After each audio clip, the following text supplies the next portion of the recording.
Thank you very much, Shani.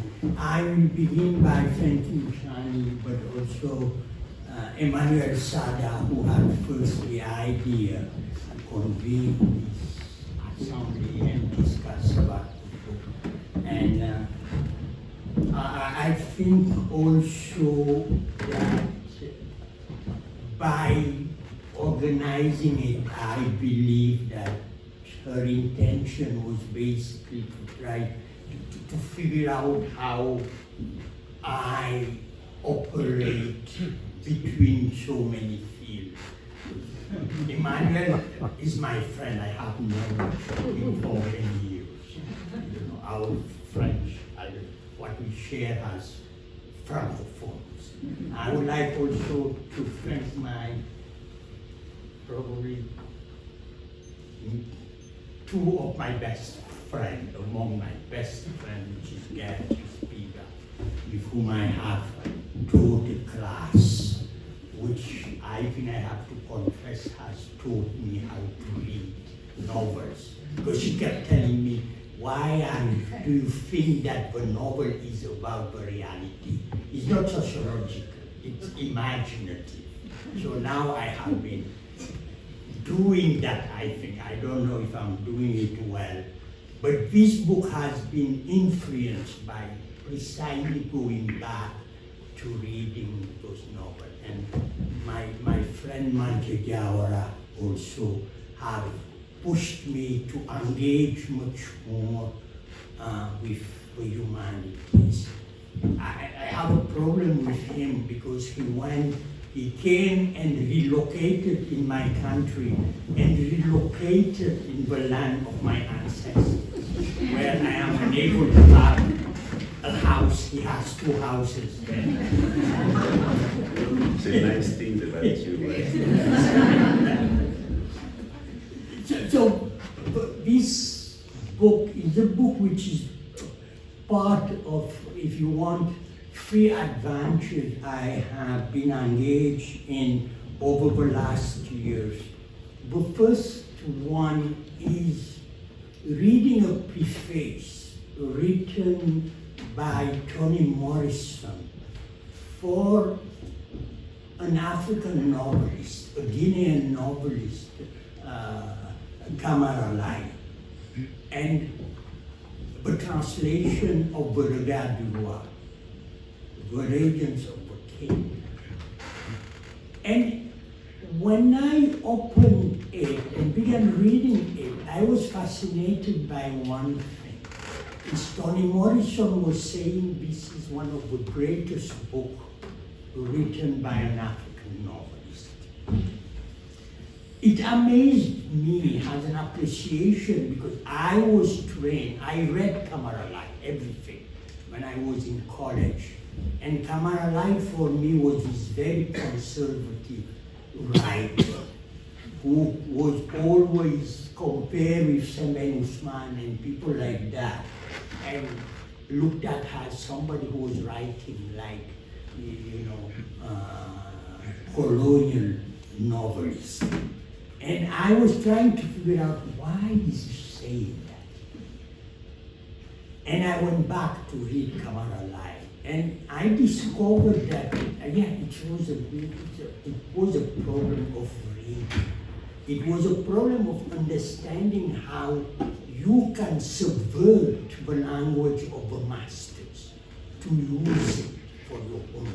And it's what, according to Toni Morrison, Kamara Lai has actually succeeded doing what she called coming up with an African commentary on Africa and coming up outside the gaze of the colonial administrator or the colonial ethnographer who is actually doing it through his own gaze. The second adventure is engaging in a book I worked on with one of my colleagues, Maureen Murphy. And the title of that collective book is Débord de la Négritude, Going Around Négritude. And is about understanding, if you want, Senghor cultural project, Senghor cultural and aesthetic project, and trying to figure out the importance Senghor actually paid to the contrast between what he called reason, which is, as he puts it, Greek, why emotion, as he puts it, is Negro. Why was he trying to get out of the reason of the Enlightenment? And why also he kept, and this is what made me interested in Indian history, in Indian philosophy when I was very young, because Senghor kept every day citing Tagore and the importance of Tagore in his how do you escape the West for somebody who was trained in Latin and Greek. And this process of reinventing the universal became a very important element for me. And in Débord de la Négritude, we were interested in how he tried to create, if you want, an aesthetic, which is again what he called a Negro aesthetic. But Senghor's Negro aesthetic is an aesthetic which includes Picasso, because of course he wrote a piece on that. Picasso is a Negro artist. And that way of understanding aesthetic, that way of getting out of the specific category which defined art, according to him, was the only way to reframe the universal, to think the universal differently. But it was also a way to think Africa, but always in relation to the human. And that dialectic between humanity and Africa made his approach an approach which is based on a kind of dialectic, which is a dialectic of almost, associating trajectory. And this is important in particular. And the book has a chapter on African antiquity in actually understanding Senghor in relation to the other Senegalese master, Cheikh Anta Diop, which talks about Egypt, but who remained a rationalist, what Senghor was not. And I think this double understanding of Egypt is also a way for both of them to say that the problem is not African history or Africa in history.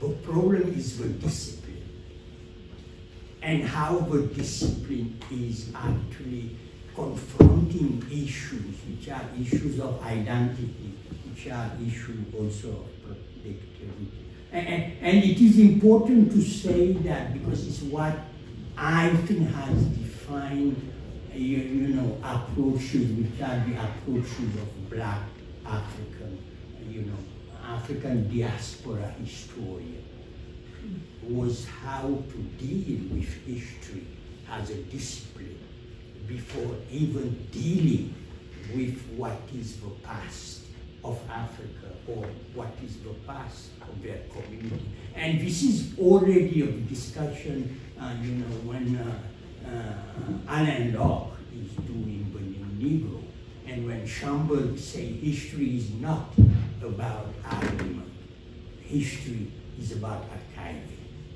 And the tension between archiving and the argument became at the heart, actually, of African history.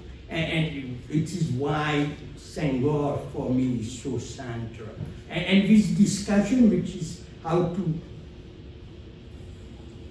organize a conversation which is both a trans-Saharan, an Indian Ocean, and an Atlantic Ocean, how to deal with those multiple libraries became also an important aspect of the historical investigation, because they were so different in what Africa as an object was important. And this book, I try also to draw that echoes directly or indirectly some of the Pan-African concern, in particular of Robin Kelly. When Robin Kelly writes this book, Africa Speaks, American Answer about Modern Jazz in Revolutionary Time, it's the same dialectic he's trying to make sense of. But it's also, I think, another book I discovered, which is echoed by a book of conversation between Gayatri Spivak and Romila Topar, which is the idea of India, the dialogue. And I think that some of the questions I'm raising in these books are actually reflected in that. So, but it's not only, as I say, a book about history and historian. It's about also the way in which non-historians are dealing with history and what kind of questions that they are raising. And throughout the book, I try to test precisely this kind of approaches. I already talked about Kamara Lai and his importance, the way that, it's why I think what attracted Toni Morrison, that he turned a traditional African tale into a colonial ethnography by making his perspective no longer the perspective in which the gaze of the black man is revealing the African to themselves, but where the lost subject in the novel is the white man. And the white man will discover himself at the end confronting the king. And this is what attracted, if you want, to Toni Morrison. And it's basically about a kind of very surrealistic way of understanding Africa, but a surrealism, which we call later magic surrealism, in particular about Latin America, but which African in the 50s has been doing, has been trying to do, to scale precisely even the structure of the novel. To be able, and it's why the gaze, le regard du roi, is about actually an African way of seeing the world, not the other way around. But you have it also when you read Bernard Daguier, the Ivoirian. Bernard Daguier published Clendier. And Clendier is interesting for me, two reasons as a historian. The first one is by saying, we have to stop fighting for water, fighting for the control of field. We have to fight to have access to libraries. We have to read books. He also said we have to fight to preserve our climate.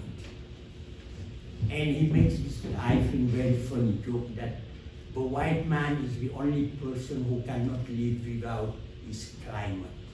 Wherever he goes, he reinvents his climate. Of course, you can ask yourself, what is this climate? It's the air conditioning. and you can contrast Daguier and if you want, Dage and Kamara like with Sheikh Hamidou Khan, the ambiguous adventure. Hamidou Khan who locks the African into this spiritual anguish of the maze of ambiguity, displaced by multiple traditions. And if we follow Hamidou Khan with Richard Wright and Usman Sembène, whom might have studied and filmed, where can Orampate, by celebrating tradition, Wright and Sembène delightfully and somehow perversely launch violent kicks and headbutts to West traditions. They are against the tradition. They want to get out to that and be modern. And even Senghor, in this discussion, is also interesting because he's very conservative, but he played with what I call the pagan choreography of his training, which is he has learned Latin and Greek, but he knows also very well what he called le royaume d'enfance, his own world, his own youth world. And you can do that to show, actually, move on to talk about what Brent, when he talks about Mackay, talks about his seductive vagabondage, which you could see also with Glisson and his idea of opacity. And I think that going through this novel shows also another interesting aspect, is the way in which the idea of history for novels was also something that was both new, but at the same time the continuity of tradition, which are African tradition. But those traditions are not repeated. They are revised, repackaged, and the repackaging is, for me, one way of actually rethinking Africa in the time of what I call the time of the war. That it is not an Africa which is fought to present an image, which is an image of difference, but it is a portraiture of Africa which enabled African and blacks to rethink the universal, to repackage. And the whole book is from the geography to the history to come, which is the future, is about precisely those different repackaging. And we can do a lot of things with that, in particular in comparison to Brent Edwards' concept of decalage, which actually could be parallel to Deleuze's disjunctive synthesis to understand precisely the importance, which is the importance of packaging.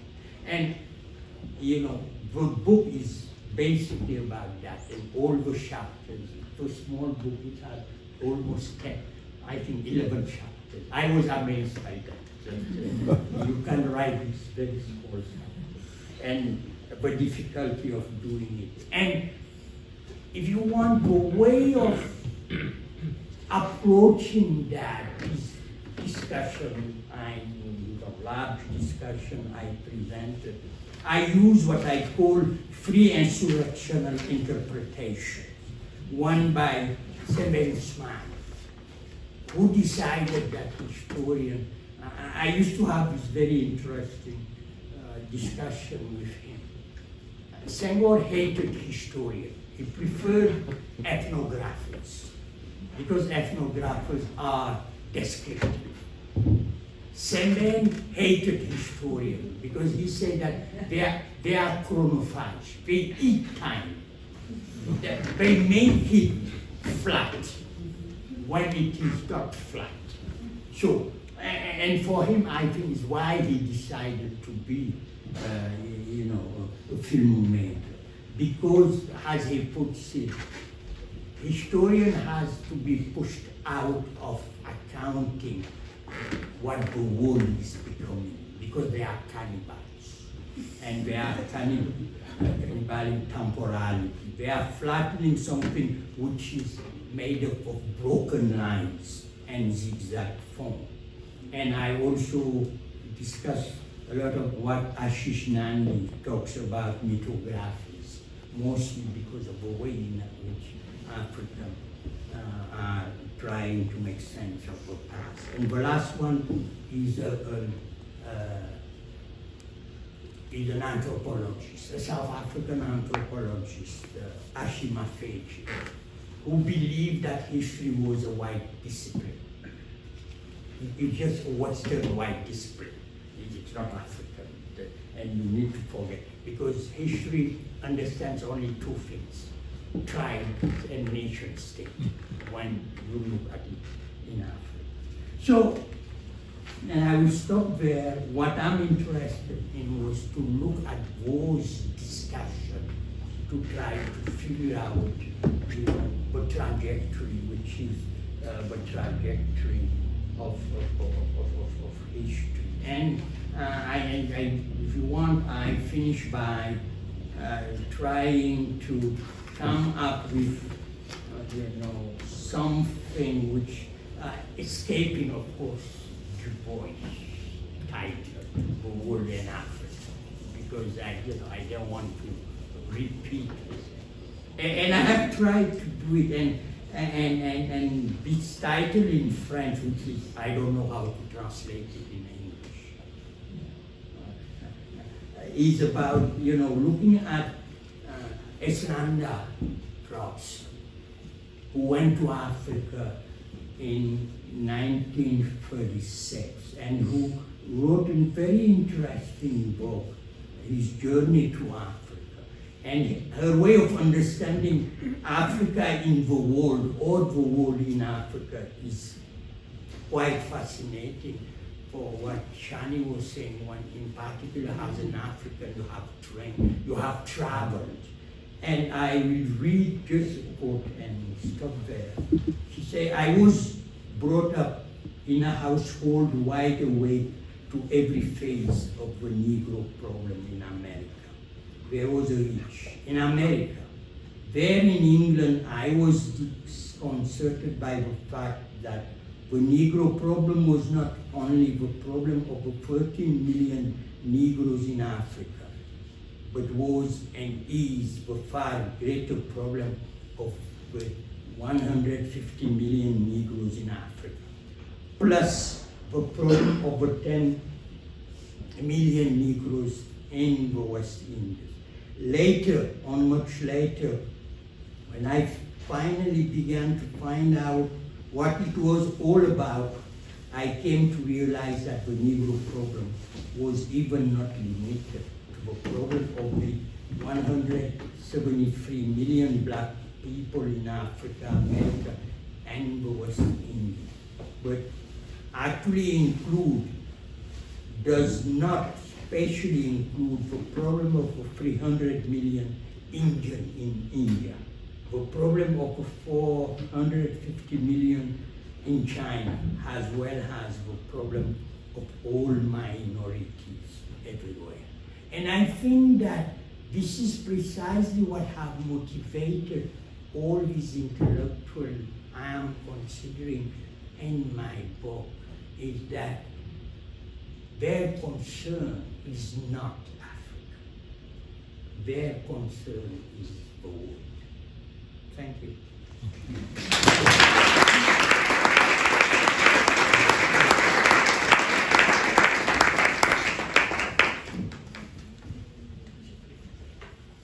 Okay, well, thank you very much for the invitation to participate in this event. Mamadou is my friend, and that's not because I bought a house in his ancestors' village. Maybe that's the reason to maybe I wanted to be his friend. But Mamadou is very interesting because I'm from Mali. Mali and Senegal were one country. I'm there for Francophone, and I was brief, poorly educated in Mali, in France. I just ran away to come to this country and got all my education here. And Mamadou is the only one among people educated in that Francophone African tradition that I can talk to and understand and be comfortable with. That really is why I like the man, to be honest. Because he's from Lycée Louis Leblanc to all the Francophone French tradition, and I can still talk to him without worrying about either the grammar, the faute grammatical, or bienséance, bien faire, francité. I can talk to Mamadou. Mamadou is a wonderful guy because he's very well educated, not just in one tradition. And I think the book reveals some of that. The book reveals some of that when you look at the way he talks about Africa and suddenly goes to India very easily, and from India he comes to Europe, goes to the African Americans, and particularly, and this is where we meet also, particularly where he actually give a space to African American and Caribbean to contest the definition of Africa in a way that Africans are not used to. African, as Gleason said, Africa is a continent, so therefore Africans have a continental thinking, like Europe has a continental thinking, as opposed to what Gleason would call archipelagic thinking. So in many ways, they think that you define Africa only for them. So if you come and say nice things, you're Afrocentrist, you're okay. But if you say they're Hartman, you're not so okay, you betray them. And Mamadou is the person who can take all this thinking and put them together and make, he may not like this, but a rational definition of this, because actually he is a real historian. That bothered me from time to time in the book, because as he's attacking history and historian linearization, transparency, systematic systems, he's also holding on to history. You can't, he says, there is people who do research of history and there are people who write in order to make history. Then he goes after the Cheikh Anta Diop school, he goes after the nationalist schools and how they all failed in some ways even though they're still pertinent. And I really think that's a very powerful discussion in the book. I like the book also when he looks at the ways in which from not only African nationalism, but our reading of not only the subaltern studies groups, but also Said and Gayatri, the ways in which the discussion of othering Africa, and then with the decolonization movements, this actually pushed many Africans to take Africa away from Europe. When he talks about that, it's also very important in this book. I like it because it brings up, and because I'm not going to make too many points, maybe three of them. First, the idea of Europe as center. I think being in the Maison Française, we all know this moment, Paris, capitale mondiale des arts, where James Joyce to Beckett to the Africans or Présence Africaine, you need to go to Paris to define yourself. So the ways in which this center is being with a capital C has to be decentered with several C's, where you have to have a center in Dakar, École de Dakar, École de Ibadan, and Dar-es-Salaam, and so on. Mamadou goes through this, and he enters some literature, and I think that's very important.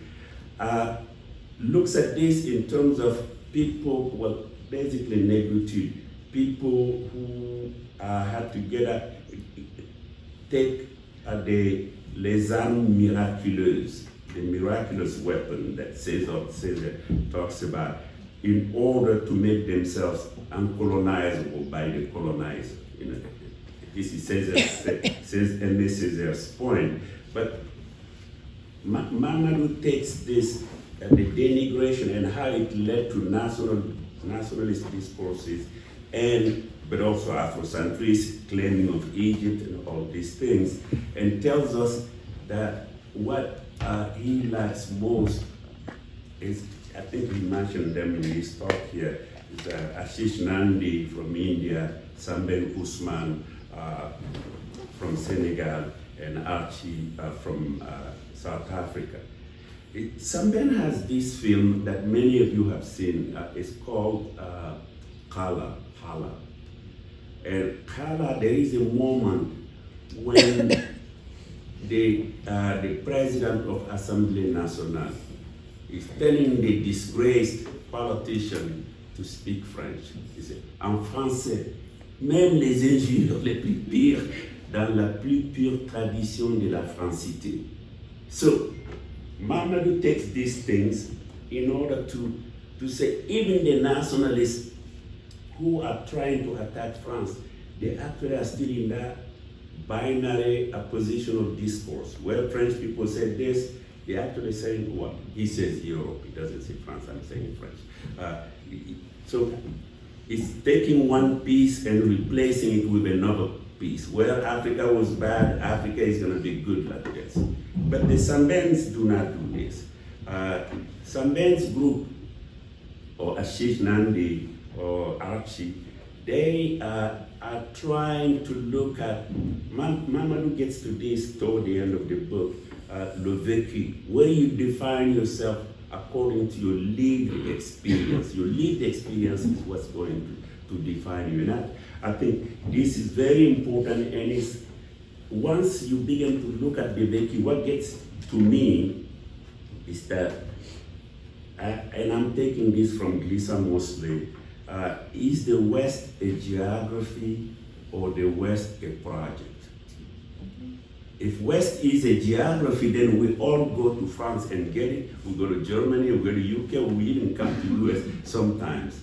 But if the West is a project, it means that not only the critics in the geographical setting that I mentioned can take these ideas of enlightenment and turn them against the, at least turn them for the purposes of social justice, economic justice for the rest of the world. But especially people in Africa, in India, can take these projects. It's not like this is French, this is African. And it's the project, and what are the elements of this project that we can use or not use. This is, I like this a lot. The West as a project as opposed to the West as a geography. And of course, the way time is defined in this sense, where you have white time, you have black time, you have African time, that what is happening is that if the West is a project, it means that it's not just we Africans refusing to be changed by the Europeans to stay in the position that was designated for them, but it's now Africa changing Europe and Europe changing Africa, as opposed to the binary opposition that we were used to. So, and this is really, if you, even the French language that it resists the most, was worried maybe about 2 weeks ago about how Africans are changing the French language. Of course, you know about the Malian woman, the French Malian woman, Nakamura, who's singing it. But anyway, so you know the points. So it's really this Glissantian notion of relationality, where there is a parity. I was just in Nigeria, Wole Soyinka said to me, don't call it parity, call it equity. If you want to go to social justice, call it equity. But Glissan thinks that there is a parity between the differences that come in relation. From the biggest one to the smallest one they actually both are changing each other. It may not be visible today, but it may become visible maybe 10 years later, maybe 100 years later, or maybe tomorrow. This is very important. So I have already made the point about continental thinking, about the West as a project, and about the African American. I really think that the way Mamadou is opening this door, he's not the only person, but for me the most important in this case, for the African American actually to define Africa. I mean, many people in Senegal think that Théophile Obenga, Cheikh Anta Diop, they invented Afrocentricity and Egyptian studies. Mamadou provides at least 10 African Americans who had already done this in the 19th and 20th century. And this is going to change the definition of the Afrocentric movement. The African Americans have always been, they have always been interested in Africa and have always realized that any definition of Africa will impact them and vice versa. And the very idea of being black, this is not an African notion. It came from African Americans. You know, even my generation, I didn't see myself as black. I'm a Soninke. And that's why this guy and myself were always in joking relationship. He make fun of me and I make fun of him as tribal groups. So this brings ethnocentrism, and I will start. Again, when I was in Nigeria, you know, Yorubas are probably the biggest ethnocentrists. But what do you do with it? The point, and that's very important in this book, is you know, it's okay to be an ethnocentrist, but don't be closed. You have to always be open and think with the world. And le temps du monde is very important for me in that sense. How do you act from your position, from your location, and you think with the world? And I think Europe is the biggest ethnocentrist. I mean, I mentioned Yorubas, but it can be more ethnocentrist than a Frenchman or a German or an Englishman. But how do you think with the world? How do you use your location to know that your smallest group can actually bring some contribution to humanity? And that's actually what I love about your work and about people like Gayatri, Soyinka, Glissan. That's what I learned from you all. So I didn't say anything negative, right? I reserve those for you. Thank you.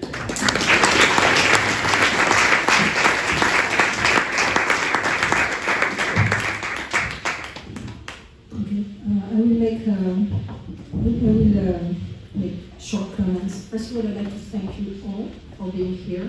It's really wonderful to celebrate this wonderful book together.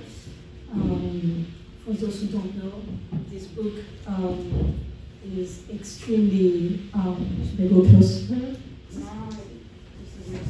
Yeah, this one is extreme.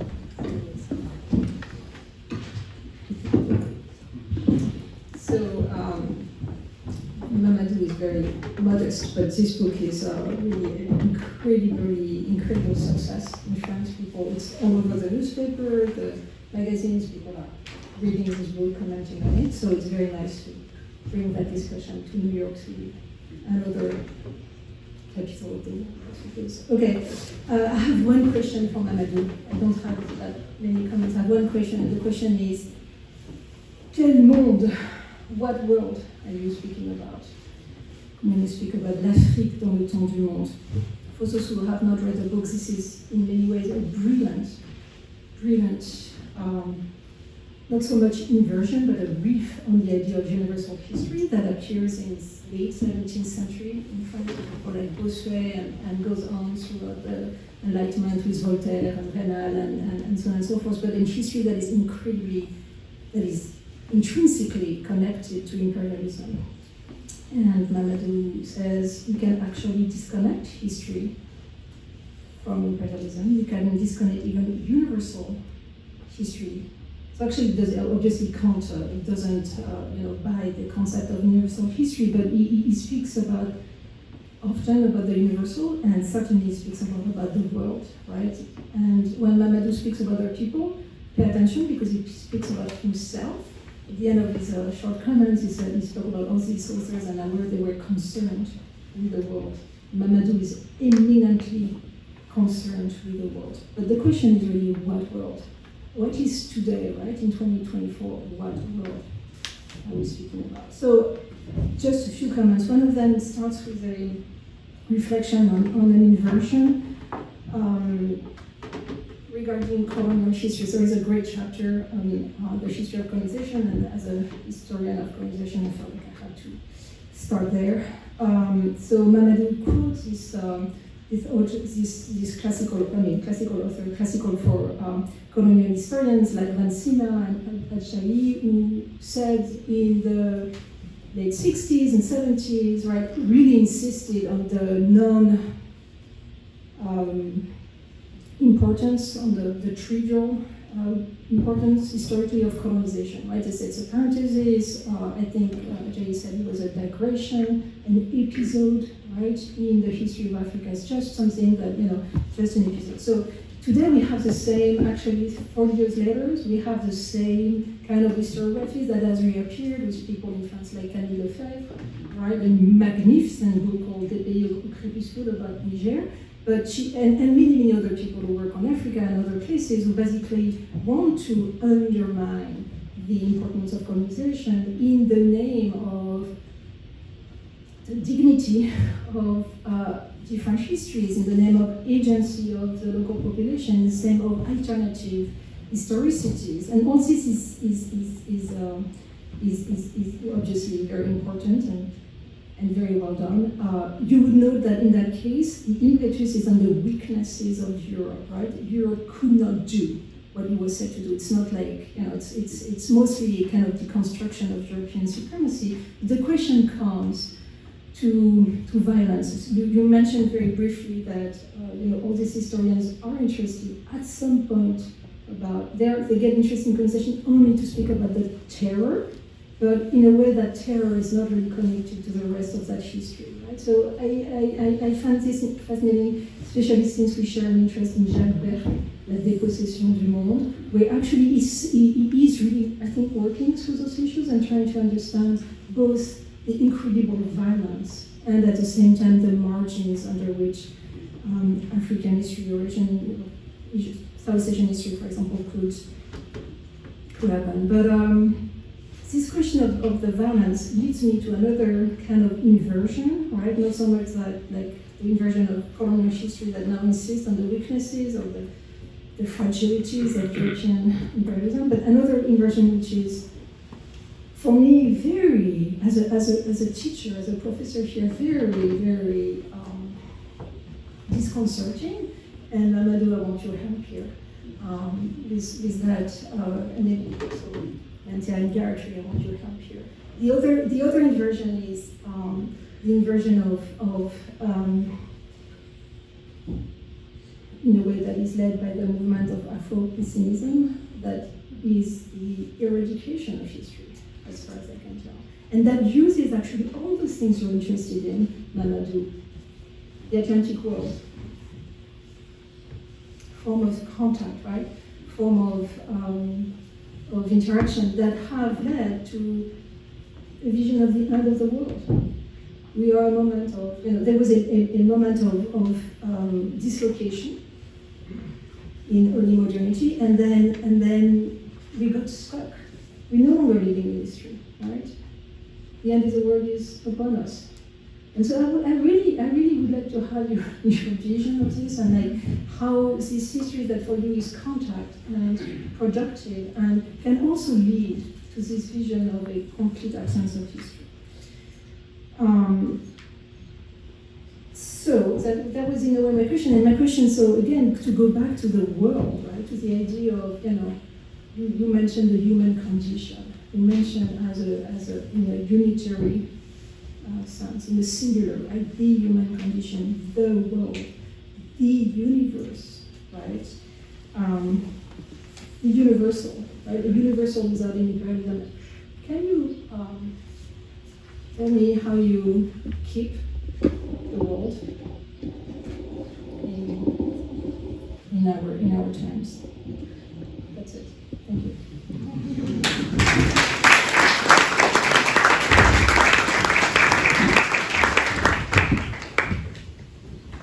Okay, Shani, you said 8 minutes. I'm going to try, because I want to hear Q&A. I'm tired of hearing my own voice. The Mamadou, so much in a little book, really amazing, so much in a little book. But what you really do show is what you and I have been talking about for a long time, which is that this project, I have the question that Emmanuel has, what mode, but whatever mode it might be, the project is collective. So I'm just going to start, I brought many books. Yes, so I'm just going to start, for example, with, you can at least, some of you can recognize the face. It's in Bengali. It's a very wonderful intellectual journal, Unushtup. It's and for those of you who didn't recognize the face, it's Ranaji Guha. He recently died, so this is the obituary volume. And all the texts are in Bengali, of course. And I have here a very long, and I was given the honor of being the lead obituary, a very long intellectual obituary in Bengali. And Partho wrote me an email, also in Bengali, after he read it, Partho Chatterjee, the prince of subaltern studies. He's saying that thank you in Bengali, thank you, he wouldn't write it in English, thank you for saying with proof and documentation what we have been afraid to say over you remember the meeting, Mahmoud, here, Partho's retirement party. So this is his email. I have the email, so if you want proof, you will get it. What was my point? My point, basically, and indeed I did give lots of documentation, was that if you read him in English only, then you will have one view of him. He is the subaltern studies editor. But if you read him also in Bengali, he wrote a lot in Bengali, you will see that subaltern studies material was simply a confrontation with Hobsbawm. It was within, because after all, his wonderful book, Ranaji Guha's wonderful book, Rule of Property for Bengal, Primitive Accumulation, fantastic. It was in the 60s. It was twice refused as a dissertation. Once at the Sablan, and at another point by the University of Calcutta, our alma mater. So how does it feel to have your, he never got a doctorate, to have your dissertation, a fantastic book, it's his best book, to have it refused twice. And then he comes in, at that point, it wasn't like a multicultural discipline. Here he is, a black man, brown man, with these very proud white historians. And that's where the Subaltern Studies project begins and ends. If you look at the Bengali stuff, you'll see he's actually interested in the great bourgeoisie. You know, he's interested in banking, he says it again and again. He's interested in Tagore, about Tagore, a little something also. So, you know, therefore, what you have to do is work with us. We can't all know all languages. So this is what I like about what you and I have been talking about now, you know, that whole business about globalization from the African voice, right? What have we been saying again and again? Collective project, people coming from all over the place and doing this. It can't be done from within one kind of language, no. That's one of the things. I don't care about, I think Europe is fine, I'm very Eurocentric, so are we all. I'm not interested in it, is what it is. It's much more interesting to look at it. Europe is wonderful. I mean, you know, I go to Carnegie Hall, so you can't do anything. But I'm also reminded of another conversation, Mamadou. I know that you remember it also. It was in the Earl Hall, okay? And we were doing at that time, and it still exists. I just want to finish my book on Du Bois that I've been writing for 14 years. And you know, you talk about identity. I'm very scared because I'm not African origin. What the hell are people going to say about this extremely bold book? It's called My Brother Burqa. I mean, I don't know what's going to happen. But I can't finish it, but I must finish it. I'm 82 years old. But at any rate, what we are going to do is rethink it. But it was in the Earl Hall, and we were talking about doing something called something about globalization. And you were in that little room where we were meeting all together, right? Remember? Okay, Ken Pruitt and Charles Armstrong, you, me, etc. So then we had all finished. Mamadou and I were standing at the top of the stairs, and we started talking, and indeed that's where our rethinking globality think tank emerged. And we've been to Dakar, we've been to China, so has Mamadou been together. I mean, it's very collective. There are Japanese, there's Sylvain Sankale, and there's like many different guys from the University of Calcutta, you name it. And so, what was the project? We, standing there on the two steps and not really finishing the conversation, wanting to finish it and go, but not going. The conversation was that this linear business, that there is a version of globalization, you know, colonialism, post-coloniality, modernism, globalization, etc., which is really nothing. It doesn't show us anything. I mean, if I may quote myself, only data and capital globalized, everything else is damage control. But so we decided, standing there, that what happens in globality is that all the old ideas, like horrible Islamophobia and theocracy in India, and the Silk Road in China, the old ideas, longue durée, they come back because the so-called national liberation is not a revolution. So that doesn't catch. It's a progressive bourgeoisie who bring in. And so in 2011, this is another conversation, I was speaking, nobody loves me for these conversations. I was speaking at the Kennedy Center on India, Incredible India. And I suggested that in fact the so-called liberators of India had an Orientalist India that they had to discover. Remember Nehru's book, Discovery of India? What India is it? I mean, you know, it's a... And Gandhi, of course, was not in touch with India at all. I mean, he came from a family in the native state which actually worked for the British. So it was a very complicated scenario, this business. And we see that it's all gone. It's gone. I mean, they didn't touch the people. So to an extent, I mean, they made up an idea of the people, but Gandhi's friends were all those huge merchants, textile merchants, etc.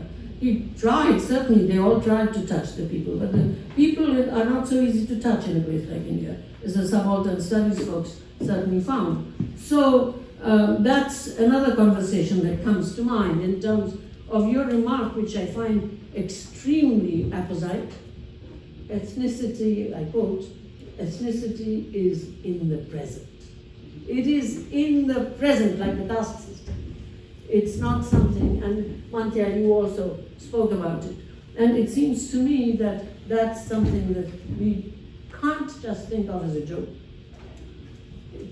You just can't think of it as a joke. If you look at the Indians that you know at Columbia, they are all probably caste Hindus or upper class Muslims. You don't see a scheduled caste or a scheduled tribe among the Indians whom you see at universities. You may find, well, one perhaps, but no, you'll see that these are real names, like established names. So to an extent, it seems to me that.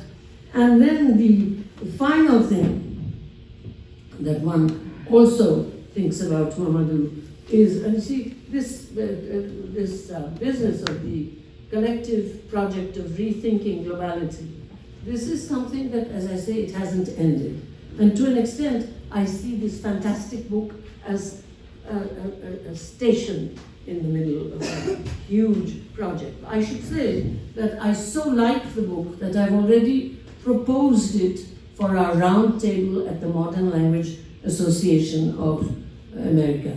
See, every year, we've now done this for 7 years, and the 8th will be. Every year we read something which is not our specialty, right? And so since we don't want to be idiots because of globalization, one goes to these conferences where English department, French department, Russian department, not like people who really study the culture, and then you say these totally stupid things like, oh yes, in my culture, and then you say some joke, and nobody understands anything because, of course, nobody knows anything about your culture. I'm reminded of whatever your culture might be. I'm reminded of, yes, 8 minutes, right? Okay, I'm finishing that one. Everybody spoke a long time, but nonetheless, let me just say that, in this culture business, what happens is like Northrop Frye, remember what he said? Finding similarities between a string quartet and a spider because they both have 8 legs. You see, it's that kind of stuff. So we try to question that by trying to read with global criticality something that we are not specialists in. So, and already our friend Jill Jarvis is translating the book, and she says that she will have it done by October. So there will be something available. Now, I must finish what I was going to do. Okay, I'm not going to say any of the wonderful things I was going to say, okay? But I will do just this one thing, bring in a woman, 2 women in the Egypt business. Shirley Graham was in Egypt for a very long time, and what was happening there, why in Egypt, what did Nasser do? You really have to think about that when you're talking about Egypt and Africa. And this is Frankenstein, okay? Remember Volney? You're talking about Volney? Okay. In Frankenstein, the education of the monster comes through Volney's ruins of empire. You have to remember, woman, you have to remember this, eh? What is not, it is invariably noticed that the monster reads Paradise Lost. But what is not so often noticed is that he also reads Plutarch's Lives, the histories of the first founders of the ancient republics, I quote, which he compares to the patriarchal lives of my protectors, and his education is through Volney. And then he actually, this Caliban's education in universal secular humanity takes place through the monster's eavesdropping on the instruction of an Ariel, Safi, the Christianized, quote, Arabian. And then what she actually, there's a lot here I won't read, she actually weeps over the helpless fate, the monster, weeps over the helpless fate of the original inhabitants of what is now the United States. Now, you have to notice that this woman actually does this. And so what I say is that it's vectored to be in the cracked mirror of the present and the subject's future to refuse an apartheid of speculation.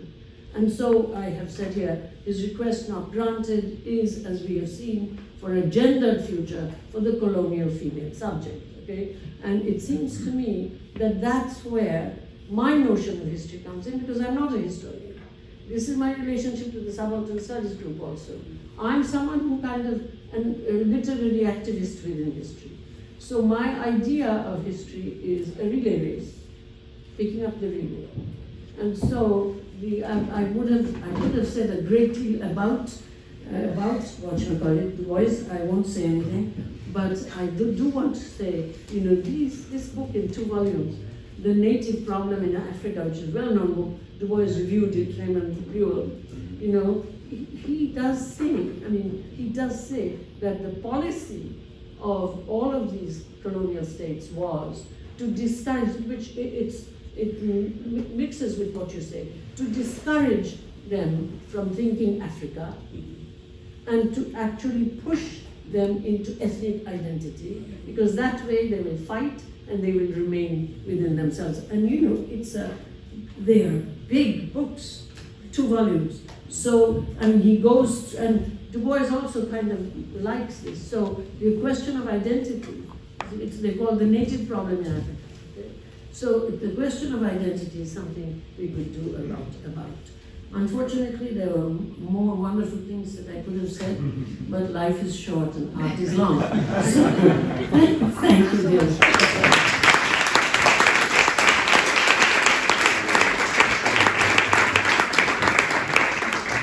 So, Mamadou, maybe you want to answer some of these remarks, so you don't have to. We can directly go to the Q&A, unless there is something. I think very quickly, one question you raised, what word am I speaking? The idea is precisely for these thinkers to get out of the world they are part of, because that world is not reflecting them.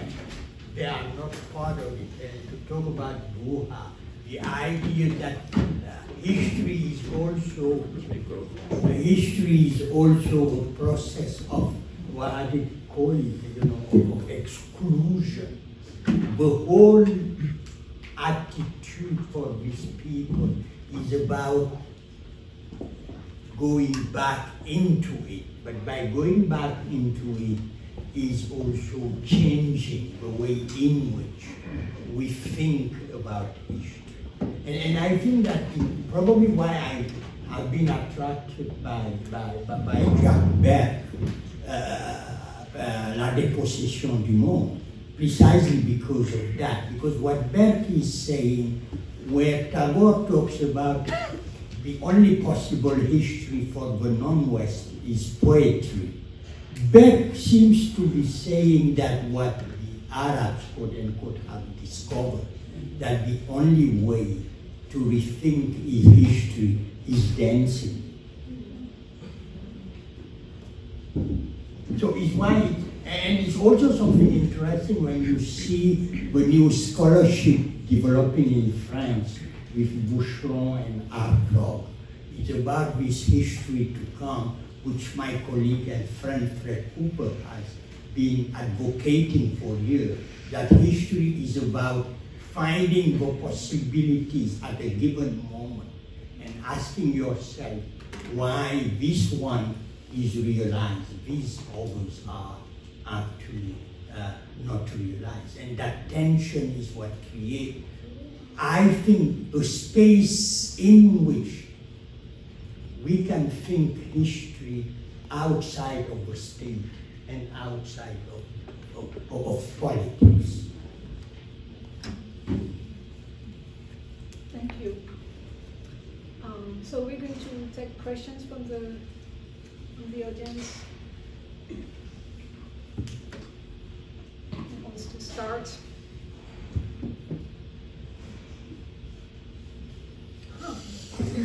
It's always hard to ask the first question. Yes.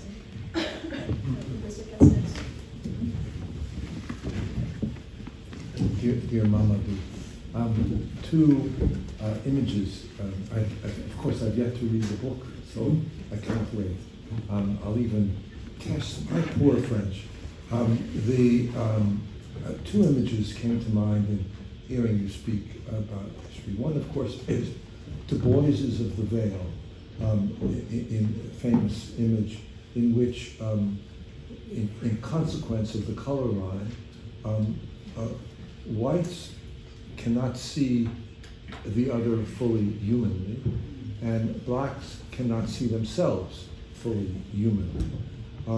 The second image is one figure very different than Du Bois, Leo Strauss' famous essay on persecution and the art of writing, in which he names figures, not just Aristotle, but down even through the many moderns, Spinoza, Locke, and so on, and makes the argument that they all faced duress and potential or actual persecution, and in those hierarchies of power had to write between the lines. My question to you, therefore, is, as you've addressed the various modes and forms of history and literature, how do you think those who are your heroes remove the veil and or wrote between the lines?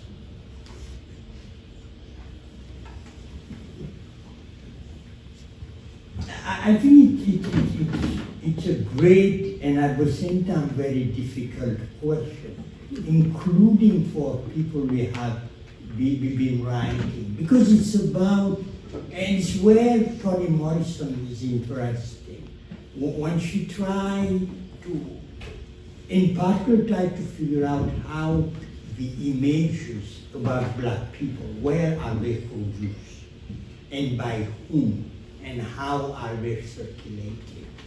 And the reason why, and you are right about your two images, the reason why we have to pay attention to even the kind of culture racism has produced and the importance of that culture for the black subject to think about, on one hand. On the other is also the difficulty even of the black subject to have a grasp on who he is or who she is. Is why, if you read the Negro of Du Bois, you have actually an answer of your question. He's saying the only way to do that precisely, to remove the veil, is to go back, and to go back to history. And the way he does it is sometimes very fascinating. Suddenly you are reading a chapter on Christianity, which are very short, because it's a very, very short book. And what he tells you is, Christianity became universal in Africa. And I think that it was bold assertion, which allows to not change ways in which people are thinking, including black people, but pushing people, I don't know if they actually agree, to have a conversation. So the veil is about having the conversation. Senghor did the same thing. If you look at the way in which he approached things, and you actually refer to the whole discussion about restitution, again, this is a very bold answer. For Senghor, it's not about restitution. It's what he called about art to circulate all over the world. It's not about telling Africans, keep your art and live with. It's about Africans should see Picasso. It's why he organized in 1974 an exhibition of Picasso. And the interesting aspect is when he approached Malraux to tell him to help him, Malraux refused. Say, no, you Africans, deal with your art. You don't need Picasso. Senghor was able to do it because he knew But I think that is precisely the kind of question which today we have to open. By opening them, you ask, I think, what is Du Bois' big question all his life when he was writing history, that what has to change is the discipline, is the way we write history. What has to change is not also about writing about the black people. It's like, in relation to your question, it's writing about the human. And Senghor kept there also raising the same question. The term condition humaine, human condition, I borrow it from Senghor. And I think that Senghor was so crazy that he created a party which was Fred studied Senghor at the end of Empire. And the newspaper he created in 1947 with his party was called La Condition Humaine. For a political party in the middle of Africa, you call the newspaper La Condition Humaine. And it's really about, it's not about us. What we are doing it for the whole of humanity. And this is important to change that. And I think it's basically the way in which this critical question, I think, could be addressed and should be addressed. More questions? Now that the first question was asked, the second is supposed to be easier.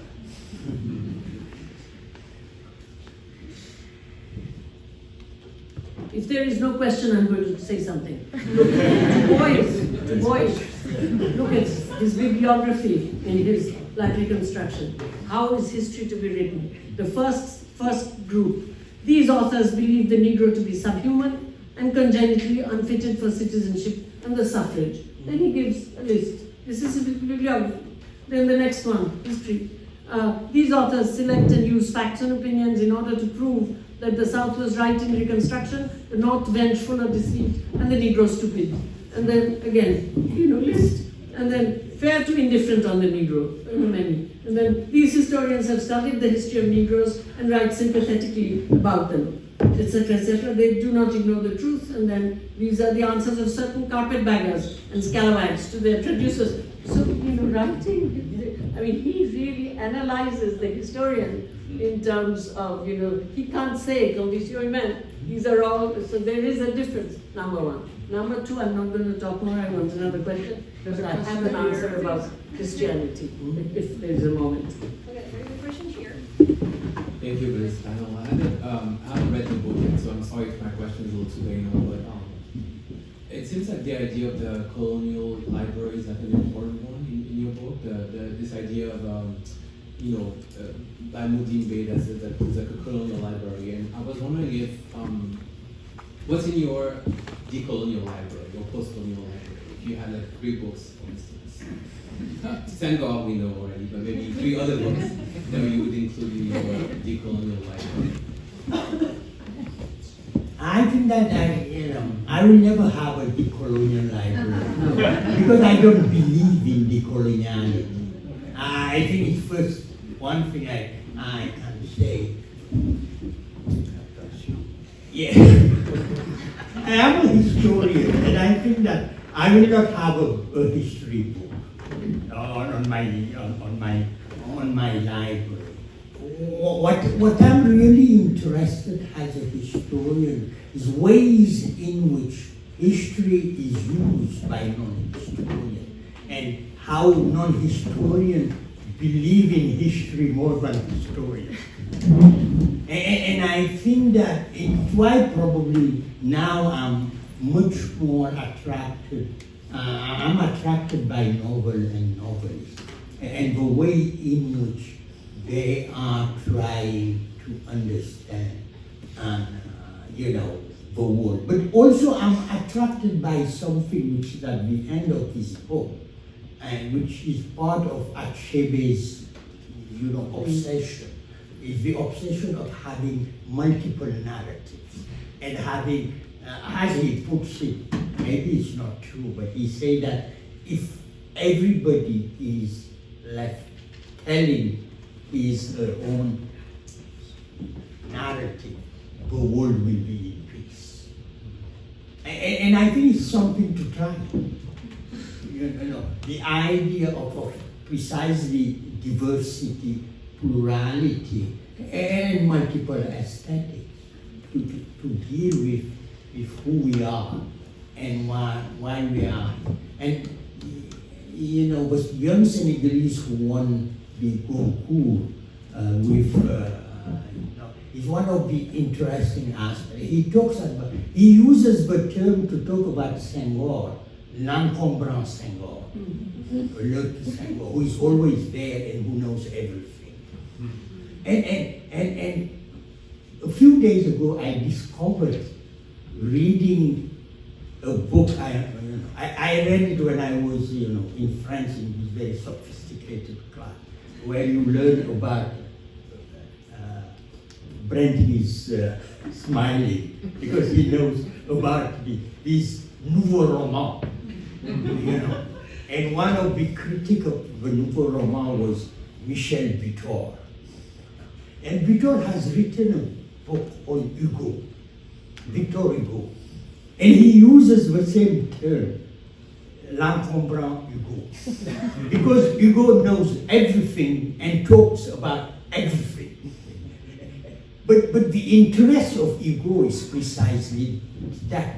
By being so expansive and plural, he is able to give you the multiple facets of the reality and tell you stories you can pile up without never really discovering what is behind. Hi. First, thank you very much. I have so many questions, but I'll choose one.